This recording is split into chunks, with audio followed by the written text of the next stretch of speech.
রিয়াদ ভাই 35% লাভে আম বিক্রি করেন। প্রতি কেজি আম 3 টাকা কম মূল্যে বিক্রয় করে 20% লাভ হয়। প্রতি কেজি আমের মূল্য কত? হ্যাঁ, তো প্রথম দেখি কত পার্সেন্ট লাভ করে, 35%।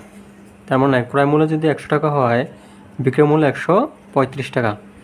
আবার কি করছে, প্রতি কেজি আম 3 টাকা কমে দিলে 20% লাভ হয়। হ্যাঁ, তাহলে ক্রয় মূল্য 100 টাকা হলে বিক্রয় মূল্য কত টাকা? 120 টাকা। তাহলে প্রফিটের পার্থক্য তো, প্রফিটের পার্থক্য হচ্ছে গিয়ে 15। তাহলে 15%-এর ভ্যালু দেওয়া আছে। 15% ভ্যালু কত? 3 টাকা। 3 টাকা। তাহলে 1%-এর ভ্যালু কত আসবে? 3/15। তার মানে চাইছে কতটুকু আমাদের? 35%। হ্যাঁ, তার মানে প্রতি কেজি আমের মূল্য কত? তার মানে 135%। হ্যাঁ, কত? 135% ভ্যালু কত? সেটা হলে আমাদের অ্যান্সার হয়ে যাবে।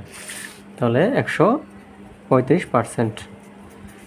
3 গুণ 135 ভাগ হচ্ছে 15।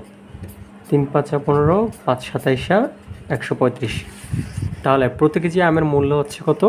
27 টাকা। এটার অ্যান্সার হচ্ছে 27 টাকা।